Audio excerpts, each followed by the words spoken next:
the bottom of the night. I've been slendy, ego, slendy, ego, slendy, ego, slendy, hey. You already know what's up. What's that? Another home run. We should know the job ain't done till we hold that trophy up. Hey. What's up, everybody? Welcome to episode 536 of the Talking Friars podcast and YouTube show. Ben Fadden with you. It is December 11th, 2023. Hopefully, everybody is doing well.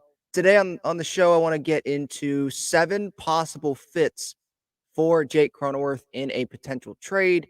We know that the Padres are at least listening on potential offers, and they're exploring the idea. That is what Dennis Lin has wrote.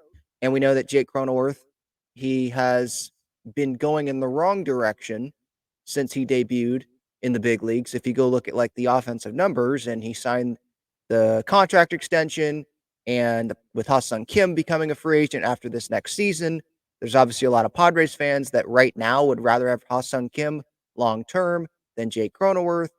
Right now, Bogarts is long term. Kim, you want, even if not, you can have Merrill be a middle infielder. You want someone that has power playing first base. It doesn't feel like Jake fits the roster as good as some other guys right now. That's coming off a bad season. Things can change, but obviously his name is someone that is going to get brought up. It already has been brought up this offseason. So we will get into that. But I did want to start off with some stuff that was in Dennis Lin's latest piece, which you can go check out right now in The Athletic, or preferably after this show, after you watch or listen to this show. I'm sure some have already seen this. As Padres brace for more Shohei Ohtani matchups, where do they stand with Jung-Hoo Lee? So obviously it got into Jung-Hoo Lee and the Padres' interest there. I do want to start off with Shohei Ohtani, though, before getting into the Jung-Hoo Lee latest. With Shohei, obviously signing with the Dodgers, 10 years, $700 million. It's not $70 million per year because there are deferrals, and I'm sure more information is going to come out about that, and that is going to be very interesting to see what the contract actually looks like. But for those that did not see it or listen to it, I gave my reaction, short video form, and I did a show on it as well here on YouTube, on podcast platforms, what it means for the Padres that Shohei Ohtani is now going to be with the Los Angeles Dodgers for the next decade. As for the Padres with Ohtani, Dennis Lin writes here, team officials confirmed over the weekend that unlike 6 years ago, the Padres never met with Ohtani at any point during his high-stakes free agency. The front office knew it was not going to be bidding $500 million, much less $700 million, after the letdown of an 82-80 season, the collapse of San Diego's regional sports network, obviously the Valley Sports, and the passing of owner Peter Seidler. And that is not surprising seeing this news, but just to confirm it, just to make it official, yeah, Padres, they were not really in it. As AJ Preller said on the Darren Smith show this past week, they were just kind of paying attention to it from afar. They were not going to be involved in it. Now, what would have had to have happened for the Padres to be involved in it? They probably would have had to make the postseason this past year because there's a lot of money there. They probably would have had to have their TV deal because they were in the middle of a $1.2 billion TV deal that went away, and they didn't get all the money that they were expected to get in 23, and they don't even have a TV deal locked down long term.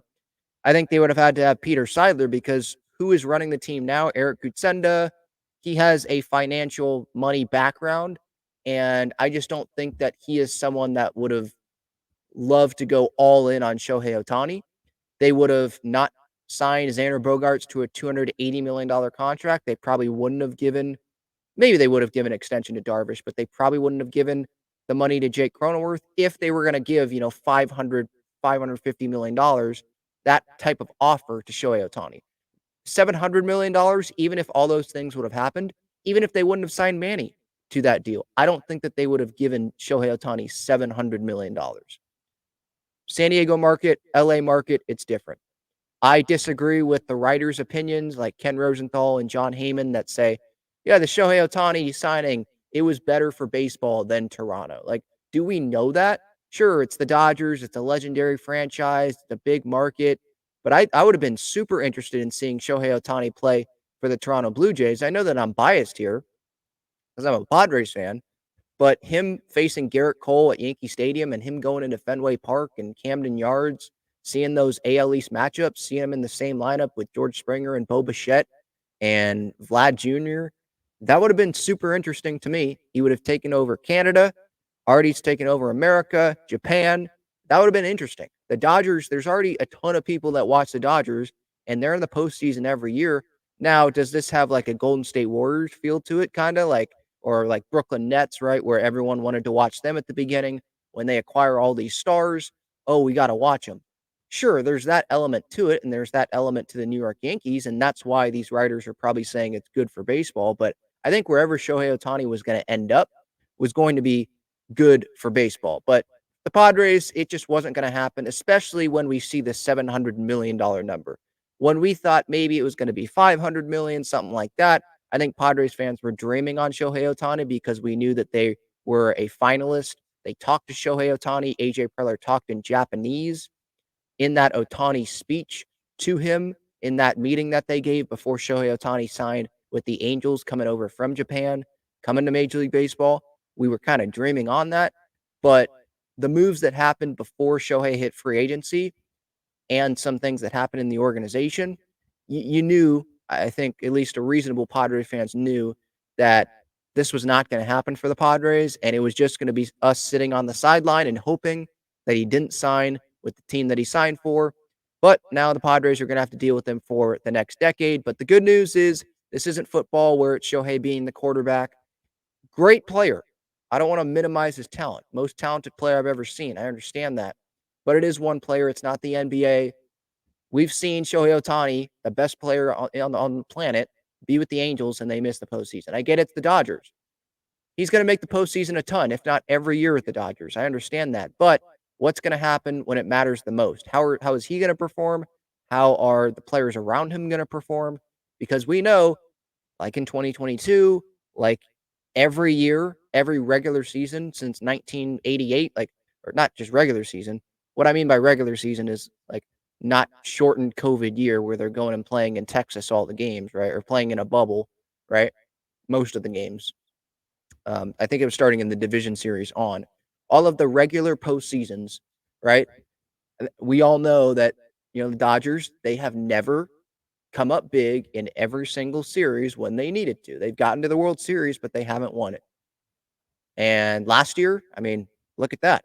Mookie Betts, Freddie Freeman came up small, didn't have enough pitching, and look what happened. So while Shohei Ohtani, yeah, I totally wish that he wasn't with the Dodgers, and I understand he's going to provide a big impact. That is just one player. All right, before getting to the Jake Cronenworth stuff, obviously, because that's the main thing that I want to get to here. I just want to go through Jung-Hoo Lee, the update from Dennis Lin. A source familiar with the Padres' plans said Sunday no deal is imminent between San Diego and free agent center fielder Jung-Hoo Lee, who is known for his bat-to-ball skills and who spent the past 7 seasons playing his home games at, I'm going to botch this name, Gochiak Skydome. The Padres have long-time interest, 2 outfield vacancies, and multiple possible advantages. Dennis Lin goes into Ha-Seong Kim being Lee's best friend, and they're working with each other, and Kim's helping Lee out with the transition to Major League Baseball. Kim signed a 4-year, $28 million contract with the Padres, and according to Dennis Lin, maybe Scott Boras, or at least I guess not Lin, but Lin's sources, industry observers, would not be surprised if Lee's agent, Scott Boras, lands a deal for his client closer to the 5-year, $90 million range that Masataka Yoshida got last offseason from the Boston Red Sox. Remember, Yoshida signed like immediately after the posting period. It was a very short period of time. And I think a lot of people thought that, wow, the Red Sox are overpaying for this guy. They didn't sign Xander Bogaerts, and they're overpaying for Yoshida, this Yoshida guy. Yoshida is actually probably one of their better players.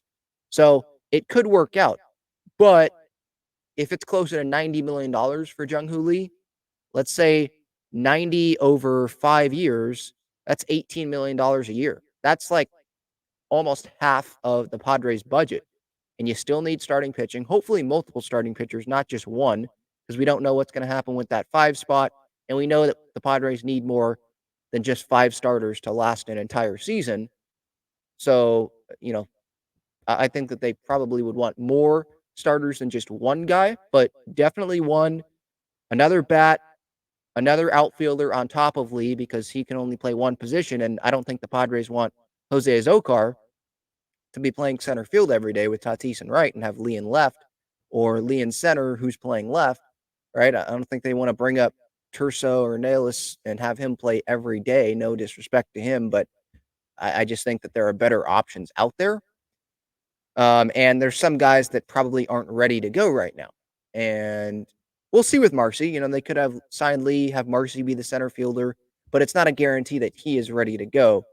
So, yeah, I mean, spending like half the budget, almost half the budget on one guy who hasn't been in the big leagues before and isn't known as a big power hitter, at least from the numbers that I have seen, that is a risk.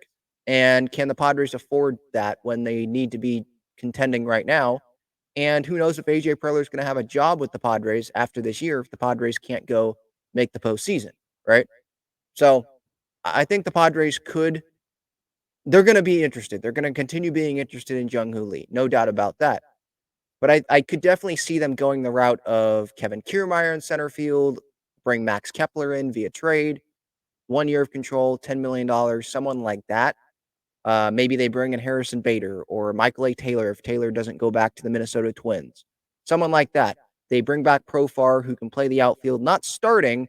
I don't want him to start every day as of now, but someone that can do that.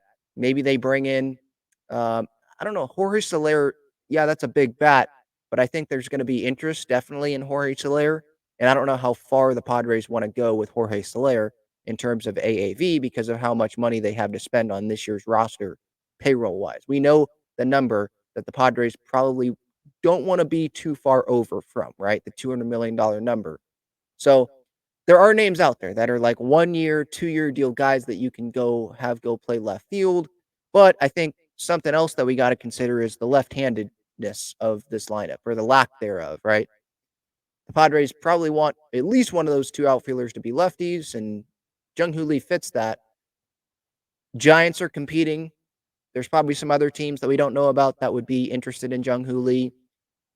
Are the Giants, since they don't have a star, I'm not saying Jung Hoo Lee would immediately become the face of the franchise, but it would be a significant signing.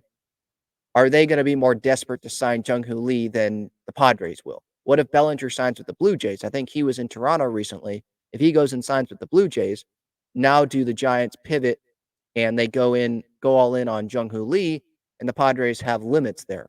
I think the Padres should have a limit with Jung Hoo Lee, know the limit, AJ, and then walk away if it can't happen. Sure, do they like Jung Hoo Lee? Sure seems like it does. And Ha-Seong Kim, the relationship there. But we don't know if Ha-Seong Kim's going to be here long term, right? And at the end of the day, it is a business. And the Padres, I think they got to make this smart decision. Be interested in Lee, make him a good offer, but don't play into Scott Boras' hand. The Padres have already been caught doing that. So that's my thoughts there on the latest from Dennis Lin. All right, quick break, and then I'm going to get into the 7 possible trade partners that I was researching this morning for a Jake Cronenworth deal. Check out Gaglione Bros' famous cheesesteaks and garlic fries on Friars Road. You can visit their website, gaglionebros.com, for their entire menu and enjoy their cheesesteaks and fries at Petco Park and Snapdragon Stadium as well. All right, 7 potential trade partners for Jake Cronenworth. The latest there is that the Padres are at least listening on Jake Cronenworth inquiries. They're exploring the idea. That's what Dennis Lin has wrote recently in The Athletic. And Jake Cronenworth has 7 years, $80 million left on the contract. This past year was a bad season for him. He would say that. Everybody would say that. A 1 WAR. And this is someone that is pretty valuable, I think, defensively. But when you put him over to first base, the value just doesn't stack up with the rest of the regular first basemen around baseball. 92 OPS plus, a 689 OPS. And before I get started here, for all the Jake Cronenworth fans out there, I am one of them. I am alongside you. I want Jake Cronenworth to bounce back. I hope that Jake Cronenworth is on this team. That would suck to see Jake Cronenworth go, but I do understand if the Padres right now feel like, yep, the better guy to have here long-term is Ha-Seong Kim. But what I would say there is okay, so Xander's going to go play first base? Or where are you putting Jackson Merrill when he comes up? Because Merrill, when he comes up, and let's say he's ready to go, where are you putting him? You're going to have him go play the outfield. Where are you going to put Xander? Because Merrill's a shortstop. Maybe you could put Xander at second and Merrill at short, but where does Ha-Seong Kim fit in all this? Do you trade Merrill for controllable starting pitching because you want? Let's say they extend Ha-Seong Kim, and then that makes maybe Merrill more expendable because Bogart isn't going to go anywhere with that long-term contract. Obviously, Manny's not going to go anywhere. So those are different questions. Those are for later down the line. But right now, Cronenworth obviously is someone that's going to be talked about amongst the fan base. Some reporters will be mentioning Jake Cronenworth's name because the Padres probably would like to get out of that contract. They probably realized that wasn't the smartest thing to do because they didn't have to do it at the time. They didn't have to give him, and I understand why they were doing it, because what if Jake Cronenworth has a few good years here? It's going to cost more than $80 million to bring this guy back. I get it. Coming off of 2022, the big hit that he had, and it wasn't just that one hit, by the way. For anyone that wants to say, oh, it was just that one hit, that's not true. He really helped that Padres team in the postseason and multiple time All-Star. Yeah, replacement.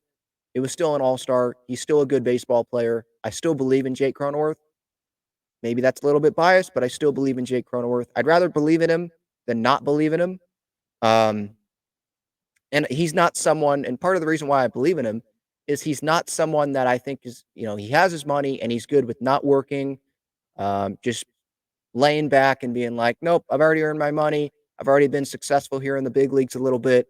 It's fine. I don't need to work my butt off to try to get better. No, he wants to win. I think he's viewed as one of the leaders in that clubhouse, probably one of the lead by example guys. There's a personality there, but it doesn't seem like he's as much as like the voice leader as someone maybe like Joe Musgrove. I'll put it that way. So look, I would be sad if Crony ended up getting dealt. I guess maybe it would help depending on what the return would be. But a question here is, what would the return be? Are the Padres going to be able to have someone take the entire $80 million of that contract? Because that would save the Padres. That's $80 million that they would save there. That's a lot of money. Would someone take that entire contract and give the Padres what they would want back? What would the Padres want back? You can never have enough pitching, so probably pitching. Is there a controllable starter from one of these teams? And we'll get into some of these teams here. Is it a position player? Is it an outfielder? What would the Padres want back in a Jake Cronenworth deal? And I don't think that the Padres would want to eat very much, if any, of this Jake Cronenworth deal, because they're dealing Cronenworth to create more flexibility. Like Soto, create more flexibility. You're not trading Cronenworth because you want to eat the salary. No, you're trading him because you want to dump the salary. So without further ado, 7 teams here. Not all of them are the best fit for Jake Cronenworth. I understand that. But I went through these teams and their rosters, the top prospects, and these teams could go sign free agents and then they're not that good of a fit. But just looking through, like, oh, maybe it makes a little bit of sense at least. It's not like it makes no sense where, like, Jose Altuve is the Astros second baseman, for example. Like, Crony going to the Astros. That doesn't make sense. But some of these teams, I think, make a little bit of sense. I'm going to start. There's one team that I really love, and I'll get to them here a little bit later. The Toronto Blue Jays is where I am going to start. They missed out on Soto, and you look at their infield. They don't have a lot of money tied up. They have the Springer contract, right? Obviously, they were willing to give Ohtani a ton of money. So, obviously, I'm not trying to compare Cronenworth with Ohtani. I'm just saying that they do have money that they'd be willing to take on, I would think. Bo Bichette, their shortstop, Vladimir Guerrero Jr. Bichette has 2 years of control. Vlad has 3 years of control. I thought it was more like 1 and 2. But 2 years of control, 3 years of control. If you look at where the second base and third baseman right now, Kevin Biggio is, I believe he is lined up as their third baseman right now. Is he comparable to Jake? I think Jake's probably a little bit more valuable than Biggio. And then there's Davis Snyder, who is lined up at Or he might be lined up at third base. Biggio might be lined up at second base. So flip those. Schneider and Biggio as the second base and third baseman. I'm not saying Croney's a third baseman. I'm just saying there's a couple infielders there that I think Croney could at least be comparable to those guys. It's a name that I think Blue Jays fans would know. And I think Croney is someone that will bounce back. I don't think he's going to have as bad of a year as he had this past season. And he can play first base if they absolutely need him to. Maybe they don't have to go and bring back someone like a Brandon Belt, and you have Jake Cronenworth there. And if Bichette leaves, if Vlad leaves, you still have an infielder there on a long-term deal. That's not those guys. I'm not saying that Croney is as good as those guys. I'm just saying that there could be an upgrade there in the infield with Jake Cronenworth. There's money obviously to spend with the Toronto Blue Jays. And if I was looking at their farm system, it doesn't look like they have. I could be wrong, Blue Jays fans, so let me know. But it looks like they don't have a top prospect coming up that plays second base, that is in that spot. So the Blue Jays, I don't think it's the best fit, but that's a name that popped out to me. The Boston Red Sox, another team that I don't think is the best fit, but I think it could be a potential trade partner. Trevor Story is controlled for 4 more years. Marcelo Meyer, he is coming up. He can play shortstop. Trevor Story can move over to second base maybe. Red Sox can bring in someone on a 1-2-year deal. They've done that. But I bring up the Red Sox because maybe they could give the Padres someone like a Tanner Houck. The Red Sox, the Red Sox have been linked to someone like Ha-Seong Kim. Now I know Kim's 1 year, he can play short. Croney can play short, by the way, as well. Like, let's not forget that. That's part of his versatility. He's also, though, on a long-term deal. And if the Red Sox have a top prospect coming up that they really like, and they have Story already long-term, I don't think that Croney's the best fit. But right now, you look at the Red Sox and Trevor Story, maybe he's a little bit of a health question mark. And right now, who do the Boston Red Sox have playing second base? Let me double check here. Go to roster resource on Fangraphs. Second base for the Boston Red Sox, Emmanuel Valdez. So I think that Jake Cronenworth is more of an established name. Valdez, 6 home runs in 2023, 266 average, slugging was 453. I mean, that's someone that I don't think is like that impressive to the Boston Red Sox. I could be wrong. I'm not someone that knows really anything about Emmanuel Valdez. But I'm just saying, like right now, someone that can play first if you need him to, second, short. The Red Sox can't absorb the contract. It's just, do they want to do that? They obviously would want Ha-Seong Kim over Jake Cronenworth.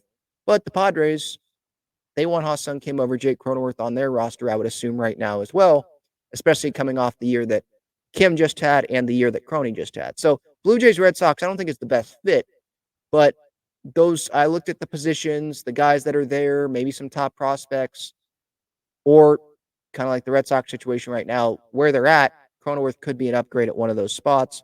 The Kansas City Royals are another one that I looked at. Michael Massey, he is at second base right now.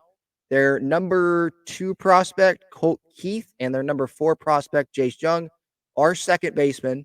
So it might not be the best fit, but that was the Tigers I was reading off there. I'll get to the Tigers. The Royals, it's Michael Massey at second base right now. Low payroll team though. And they're on the up. It seems like they're trending in the right direction. But do they want to take on a Jake Cronenworth contract when they're the Kansas City Royals and it's not like Jake Cronenworth just came off the best year? Maybe they're like, we're not going to do that. And for the Padres, what pieces would they want from the Kansas City Royals right now? I guess that's a question as well. But if you're just looking at it from a positional standpoint, second base, I think Jake Cronenworth would be an upgrade from Michael Massey. I don't know anything about him, but looking at his numbers, it seems like that would still be an upgrade. And especially if you're counting on Jake Cronenworth to not be as bad as he was this past year, and if he would have moved back from first to second base, that is, I think, would be a little bit of an upgrade at least there for the Kansas City Royals. But low payroll, do they want to take on a 7-year deal? Because remember, it is a 7-year deal, and that's probably what would scare some teams, or at least be like, yeah, I don't want to do that. If it was 3 or 4, maybe that's more manageable. But for 7 years, Don't know if they want to do that, coming off of a down year, declining, at least numbers wise. Yeah, don't know if teams want to do that. So, I'm listing these potential trade partners here, and I'm kind of after like convincing myself and this team's a fit for like I just don't see that there's a ton of fits for Crony here, and the contract is part of it. His season performance last year, part of it. Him moving to first base, I mean, I think that hurt him a little bit offensively. Maybe tried to do a little bit too much and wasn't himself the entire year. And so hopefully, coming off of that injury hit by pitch, hopefully he will be healthy and ready to go for 2024. I think that Crony's going to stay. I'm just throwing these teams out here just because his name has been mentioned. And I think the Padres would be interested in dealing Crony if that allowed them to have more flexibility, gave them a better shot at Kim long term. But then, like I said earlier, there's the Jackson Merrill question. I just don't think that Crony fits the roster as good as some other players right now. Let's continue with the list here. Detroit Tigers, I did mention a couple of those names here a few moments ago. So Zach McKinstry, former Dodger, he's their second baseman right now. Like, I think Crony could be an upgrade there. Crony is from Michigan, obviously. St. Clair, Michigan, grew up there. There's that fan section that comes to Detroit whenever the Padres are in town to support Jake Cronenworth. A lot of people that come. I think there was like hundreds of people that came either this past year or the year before that. Maybe it was both years. I think they went to Detroit each of the last 2 seasons. So there's that. Crony also has an 8-team no trade list, so I probably should have thrown that out there earlier. 8-team no trade list. So some of these teams might be on it. Who knows? I don't know if the Tigers would be on it though, because if he's from Michigan, maybe he would be willing to go play there. So yeah, White Sox or not White Sox, Tigers. Zach McKinstry, second base right now. Number 2 prospect Colt Keith, number 4 prospect Jace Jung, our second baseman, and could come up, I think, pretty soon. So it might not be the best fit. But again, if you're looking at second base right now, Jake Cronenworth, I think, would be an upgrade over Zach McKinstry. And I think there's more upside in Crony than there is in Zach McKinstry. And he can play first. He can play short if you need him to. So there's that. But they do have some prospects coming up, and they could just give 1-year, 2-year deals to some free agents out there. That is the Tigers. The Chicago White Sox are a team that might be a fit. Crony, I think he does live there in the offseason. At least that's where Schilt is going to be meeting Jake Cronenworth. That's what he said at the winter meetings in Nashville this past week, that they're going to be at a Chicago restaurant here coming up. Nicky Lopez is their second baseman right now, and I think he's projected to be in the bottom of their lineup. Crony, I think, would be an upgrade over Nicky Lopez. White Sox do have their number 8 prospect, Jose Rodriguez, who could be up at some point within, I think, the next couple years, or at least in maybe even in 2024, probably in 2024, because the White Sox are a rebuilding team. Are the White Sox on Crony's no trade list? Who knows? 8 teams. Who knows who the heck those teams are? Maybe it's division rivals. Maybe it's East Coast team. I don't know. Some guys maybe don't want to go to like a New York Yankee team, so they put them on it, even though that team's closer to contention than some other teams. Maybe some guys just don't want to do that. I don't know who Jake Cronenworth's 8-team no trade list would even look like what teams that would even look like. But yeah, with the White Sox, I'm not going to act like I know much about their farm system. I'm not going to act like I know really who Jose Rodriguez is. But let's see. If I look at their top prospects right now, they're in rebuilding mode. So White Sox fans, if they want a name that they would know, I think they would know Jake Cronenworth. From what happened in the postseason, him making a couple of All-Star games. But if you look at their top prospects, Colson Montgomery's a shortstop, AA, ETA, not till 2024. Okay, but if you're looking at second base, they don't have a second baseman in the top 10 until you get to Jose Rodriguez. His ETA was 2023. And if you look at him, he played one game with the White Sox in 2023. He had a 729 OPS this past year between the majors and the minors. He was in Double-A and then went up to the White Sox. So they could give him a bunch of time this next year and just see what he has because they're a rebuilding team. But they could go with Nicky Lopez as well and the White Sox, Jerry Reinsdorf. If you go look at their history, that's where this contract goes into it. Like they don't have a history of giving long contracts to guys. And this is the start of a Jake Cronenworth contract. So while they didn't give the contract to Cronenworth, if they would trade for Cronenworth, you're giving him a 7-year, $80 million contract essentially still. That's not what I mean, Benintendi was 5 years for 75. Do they want to give 80 to Cronenworth? I just don't see that really happening. But again, if I go off of would he be an upgrade over who they have right now? I think the answer to that is yes. And who knows who this Jose Rodriguez guy is, if he'll live up to what the White Sox plan is. Would the White Sox take Jake Cronenworth in a Dylan Cease deal?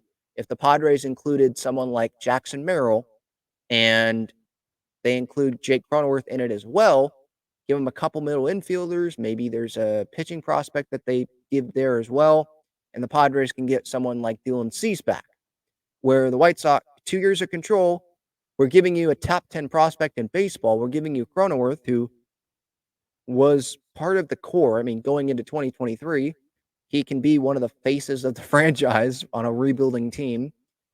Cronenworth, I guess, lives there in the offseason, like I said earlier. Maybe that's something that would work. I think the White Sox get a better package elsewhere, but I'm just throwing that out there as maybe that's something that could work.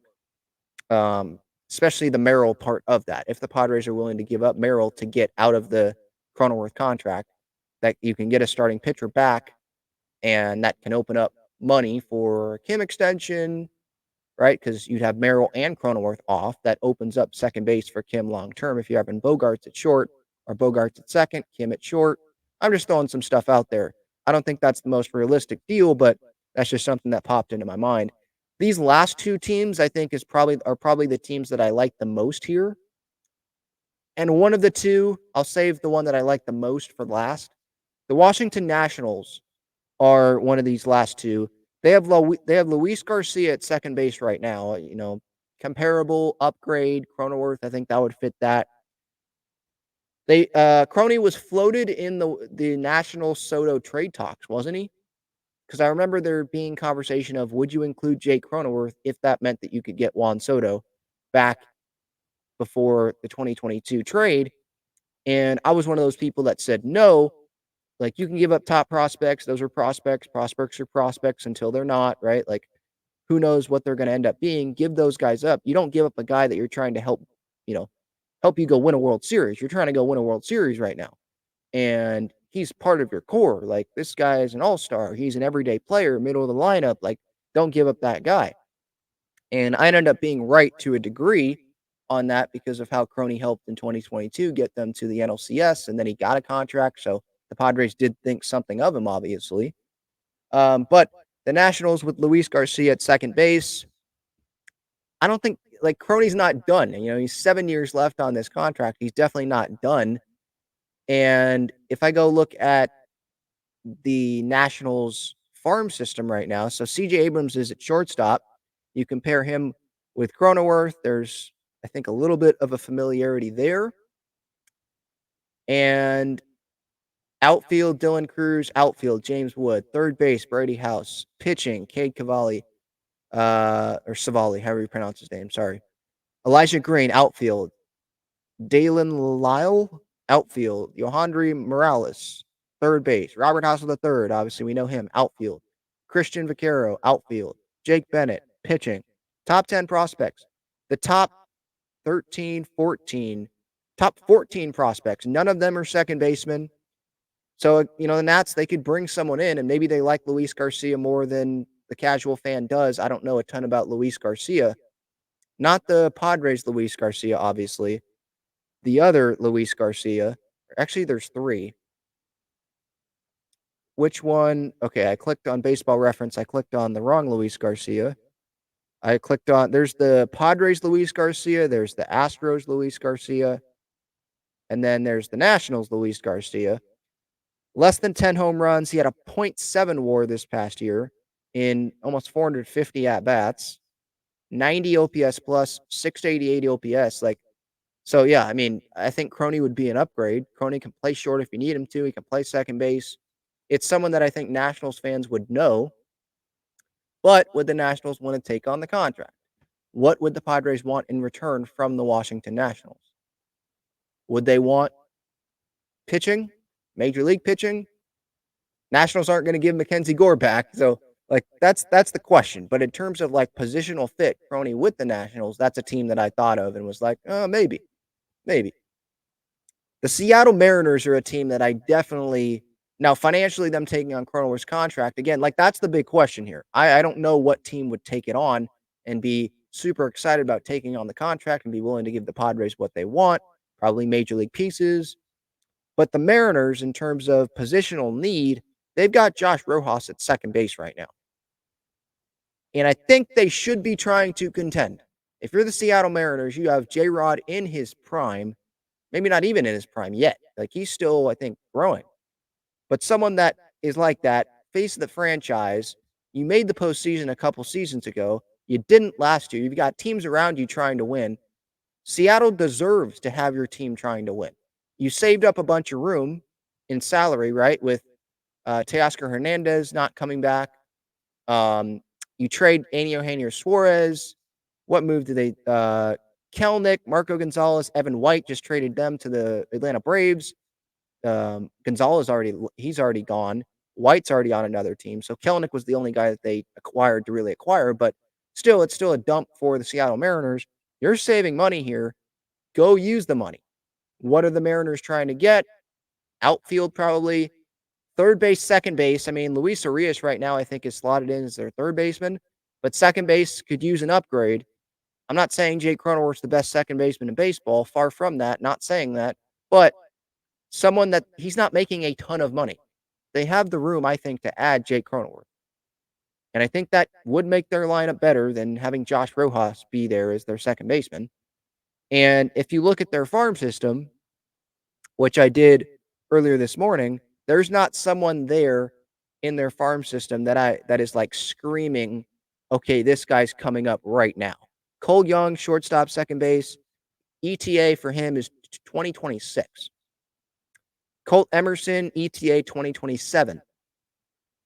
Michael Arroyo, infielder, ETA 2027. And then if you look at the Padres side of things, what would the Padres want back? Pitching, probably. More pitching. There's Emerson Hancock, who's their sixth-ranked prospect. There's Brian Wu, who is at the big league level for them, which I don't think the Mariners want to give up those guys, but if they need an upgrade in the lineup and Jake Cronenworth is a name, I think Mariners fans would welcome Jake Cronenworth in, because what are their options? Is there, from the Mariners fan base, is there someone that they're like, yeah, we got to go get that guy to go play second base this offseason? Is there a free agent out there where it's like, all right, we got to go get this guy? I don't know if I see that. I'm going to go to Spot Track right now and look up the free agents for this offseason. Major League Baseball free agents, free agent tracker, second base. Hold on, it's loading here. All status available. All right, let's see. So there's Gene Segura, who's a former Mariner. Would they bring him back? Adam Frazier. I mean, they already tried that, right? Whit Merrifield. Okay, so my bad. Whit Merrifield, I guess, is the name. I do recall Mariners fans calling out that name. Maybe they go get Whit Merrifield to go play second base. I guess that would be a fit there, and it wouldn't be a long-term contract. But then there's these other names like Colton Wong. They already tried that. Scott Kingery, Donovan Solano, Michael Chavis. And then after that, there's no one. So really, it's like Gene Segura, Adam Frazier, and Whit Merrifield. You could throw Colton Wong in there, I guess. But, the Mariners, they have a lot of pitching that they could give to the Padres. Not all of it, but some of it. and the Padres could get out of the Cronenworth contract. The Mariners could have someone that's on a long-term deal, but it's not super expensive. It's not $20 million a year. It's like $11 million a year. And I know the Mariners, they have money, and they have a great fan base. Yeah, it's about a little less than $11.5 million a year for Crony. 7 years, $80 million. I know that the Seattle Mariners ownership, they're not an ownership that is known for spending a ton of money, but this is not, I think, a terrible contract. This is not like 11 years, $280 million with Xander Bogaerts. Now, Bogaerts is better offensively than Jake Cronenworth is, and I understand why he makes more money than Jake Cronenworth does. No doubt about that. Don't get me wrong. But it's not the worst contract to take on. If they need a second baseman, maybe these 1-year deal guys aren't like way above the skill level of someone like Jake Cronenworth, someone that blows them out of the water. Maybe Cronenworth makes sense for the Seattle Mariners. So I will throw out that name there. So some of these teams, maybe not the best fit, but I'm trying to find fits for Jake Cronenworth. Not that I want him to be dealt. I love Jake Cronenworth. Anyone that knows me, Musgrove and Cronenworth are my two favorite Padres. Love those guys. I'm not trying to push Crony out the door. I'm just bringing it up and seeing some potential fits, trying to find potential fits. I'm having a hard time seeing potential fits in a Jake Cronenworth deal that will take on the contract, free up the Padres with the money, and give Padres what they want back, what they would want back in a deal. It's just hard for me to find fits, but I tried to find some fits here. Blue Jays, Red Sox, don't love those fits, but out there, Royals, Tigers, White Sox, like those are teams that either they're rebuilding or they don't spend a ton of money. So I don't know if it's the best fit there. Mariners, Nats, though, especially like a team like the Seattle Mariners, where you should be trying to win, bring in a guy that has big league experience, couple times All-Star. He's performed in some big moments, obviously, for the Padres. Maybe that's a fit. Maybe that's a fit. Call me crazy, but maybe that's a fit. And the Nationals, I mean, they're rebuilding still as well, but I think they're trending in the right direction.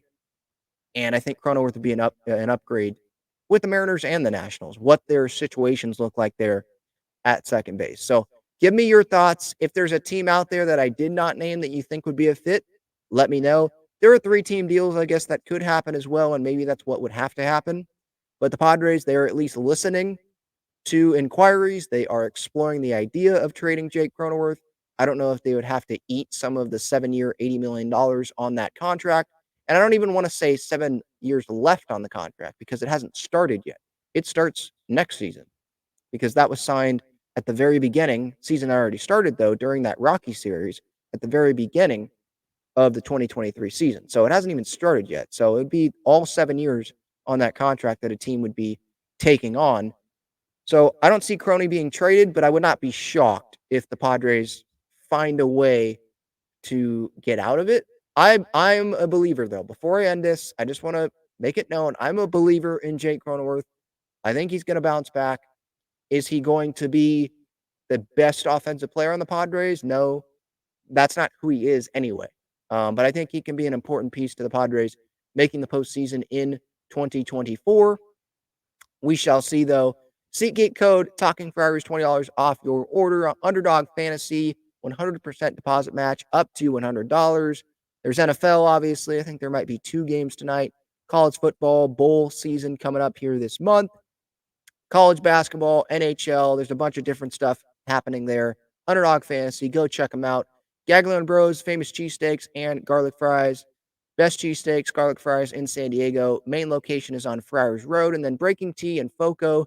They've got some great Padres holiday ideas. Aztecs, Wave, shirts and sweatshirts there as well on Breaking Tea. Aztecs, I made my reaction video, so you can check that out on YouTube right after the Aztecs narrow win the other night. Micah Parrish coming up big. Jay Powell with the rebound. He had a pretty good night as well. Aztecs, they have some time off before facing St. Catherine on the 19th, I want to say, at Viejas Arena. They have a couple losses. Hopefully, they're not going to have very many more before we get into this conference schedule. And hopefully, they won't have very many in the conference schedule. But yeah, San Diego State getting that win over UC Irvine. They lost to Grand Canyon, but they bounced back very barely getting the win, but hey, a win is a win. That's what matters the most is they get the win. So yeah, that's really what's happening here around San Diego sports at the moment. Congratulations, by the way. I don't want to forget mentioning them. Point Loma Nazarene, Division Two, not Division One, but Division Two women's soccer. They are the national champions. I saw this weekend, and the joy on their faces when they scored that goal and they ended up winning the title, and some of the fans that were showing up there in, I believe, North Carolina was where the match was played. But yeah, Point Loma Nazarene, they beat Washburn, captures the school's first ever NCAA championship. Division Two, Emma Thrapp knocked in the game deciding goal. I saw I saw the header that went in that Point Loma Nazarene posted. Beautiful goal there. So congratulations to them. Awesome, awesome job there. But yeah, that's it. Talking Friars episode 536. Thank you everybody for the time. Let me know your thoughts in the comments. See ya.